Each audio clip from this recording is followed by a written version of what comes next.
Saudações a todos e todas. Eu me chamo Tener Nauni de Abreu, sou vinculado à linha de História Social e suas múltiplas formas do programa de pós-graduação da Universidade de Brasília. Sou orientando do professor Marcelo Balaban. Antes de mais nada, de falar sobre o nosso trabalho, eu gostaria de agradecer imensamente ao convite feito pelos organizadores dessa primeira mostra virtual de trabalhos dos discentes do programa. O nosso trabalho é intitulado A Trajetória Política do Padre Daniel na província do Amazonas entre as décadas de 1850 e 1880. O nosso objetivo é analisar, a partir da trajetória de Padre Daniel, o acesso ou as dificuldades de acesso à cidadania dos afrodescendentes,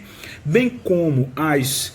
possibilidades e os sentidos da liberdade que afrodescendentes e a maioria da população de não brancos tinham na sociedade amazonense do 800. Para fazer isso, nós contamos com uma metodologia onde a trajetória do padre acaba sendo o fio condutor da análise da documentação que nós levantamos, utilizando como metodologia a chamada biografia histórica, ancorada em princípios e em alguns conceitos da chamada microhistória. Como já falamos, a documentação que nós estamos utilizando, ela é organizada basicamente nos documentos oficiais, ou seja, relatórios de presidente de província, atas da Assembleia Legislativa da província do Amazonas, além de jornais e fontes eclesiásticas, né? Já que o personagem da nossa biografia, ele era padre, né? E como nós falamos, a partir dessa trajetória, nós tentamos entender um pouco das características do acesso à cidadania, bem como a questão do que é ser livre ou liberto na província do Amazonas,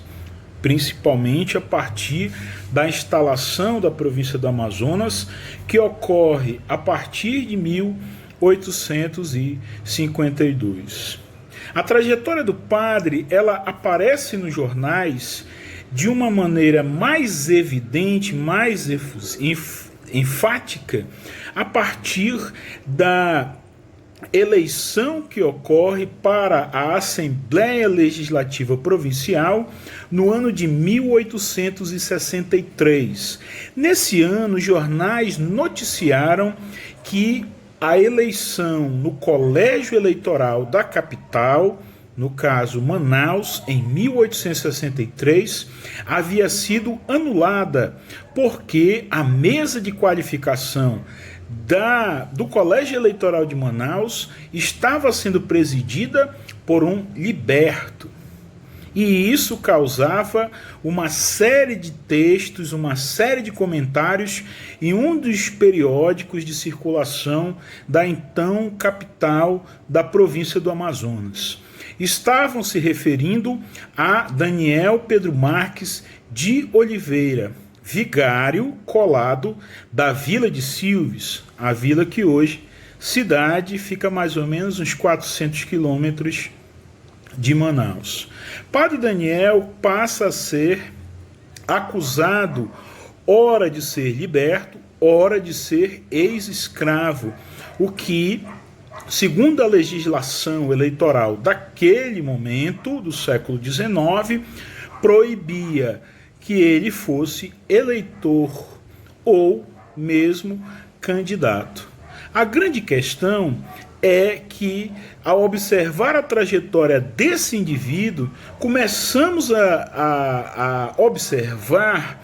que ele não era único e que ele já era eleitor desde mais ou menos o ano de 1855 e estava na província do Amazonas quando ela sequer existia, quando ela ainda era a comarca do Alto Amazonas, uma região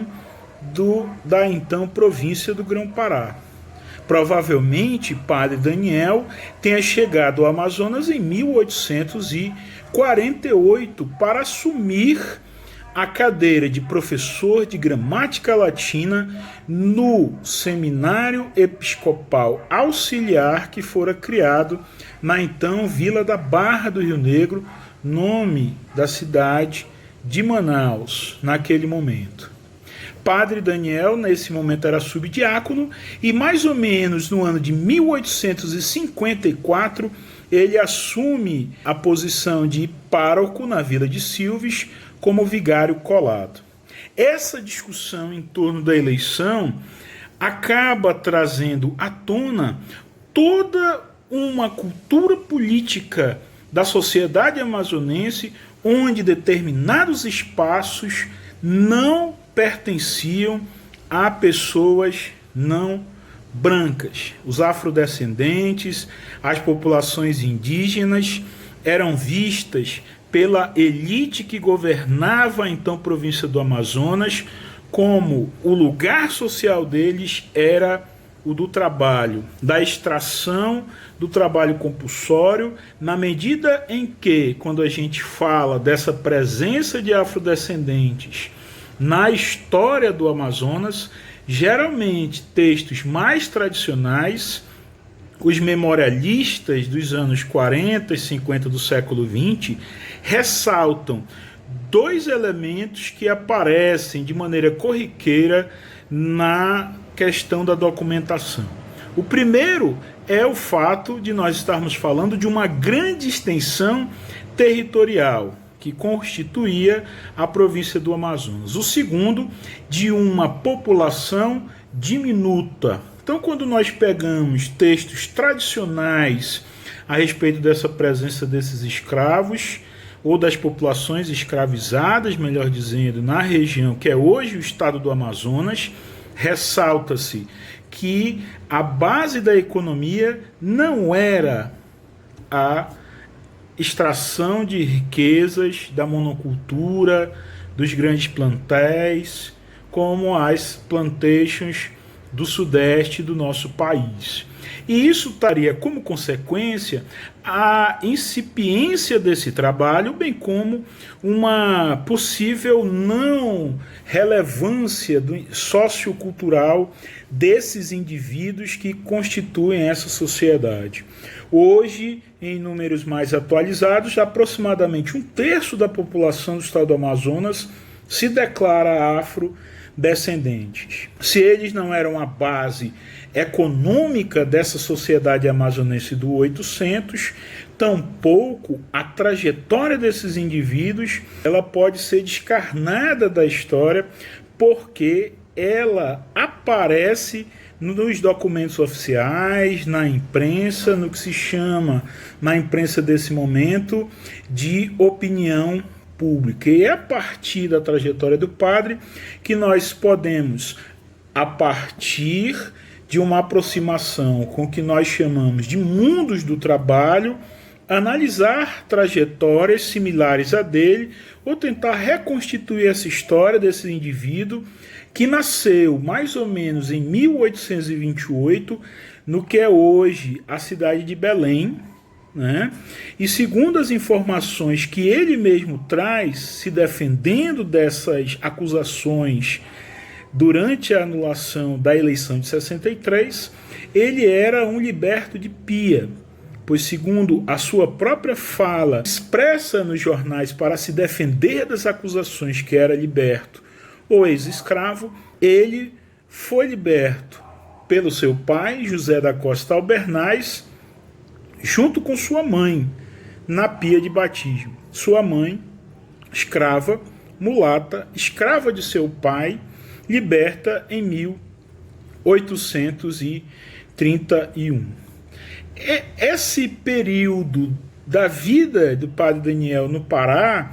se remete muito mais às memórias dele em torno da sua presença como aluno do seminário, como seminarista e posteriormente iniciando as suas atividades docentes lá no final da década de 40. Mas o que fica muito claro dentro da trajetória desse indivíduo é que, a partir de sua trajetória, a partir de análises vinculadas ao mundo do trabalho, nós podemos observar as estratégias que ele utiliza para uma possível ascensão social nesse momento onde nós temos uma sociedade, do Amazonas do 800, em que, se a base da economia não é o uso do trabalho escravo, diferente de outras regiões, apenas 2% dessa população era de populações escravizadas, seja em média mais ou menos 1.000, não passando muito disso, 1.000 pessoas escravizadas. Nós estamos diante de uma sociedade onde tradicionalmente o uso do trabalho compulsório ele está manifesto desde quando essa região era uma região colonial. Isso aparece claramente nas estratégias de consolidação dessa presença do Estado na constituição do que a gente chama de província. A instalação da província do Amazonas ocorre em 1852, fruto de um interesse maior de uma presença mais efetiva do Estado, uma presença mais significativa nesse Estado, numa região que era considerada muito grande, e onde essas instituições simplesmente não funcionavam de maneira adequada. Então, Padre Daniel acaba, de uma maneira ou de outra, junto com outros indivíduos, sendo peça importante nesse momento onde as elites que governavam o estado do Amazonas, a província do Amazonas, melhor dizendo, naquele momento, elas viam que o caminho para se desenvolver a região era você educar, a partir da instrução pública, a juventude, os descendentes principalmente dos indígenas, mas também desses afrodescendentes, não para a cidadania, mas para o mundo do trabalho, para o uso e o acesso dessas camadas da elite à mão de obra desses indivíduos que eram basicamente vistos de maneira negativa por essas comunidades, por essa elite que governava o estado do Amazonas. Então, Padre Daniel foi padre, portanto missionário, teve contato com a missão de pastorar, de evangelizar populações indígenas na Vila de Silves, contato com esses indivíduos, foi professor e, a partir dessa atividade, ele reforça suas redes clientelares, possivelmente com parentes, porque eram pessoas que tinham o mesmo sobrenome que ele, pessoas que faziam parte das suas redes de clientela de ascensão social. Padre Daniel, durante a década de 70, ganha as eleições, assumindo o posto a partir de 1872 de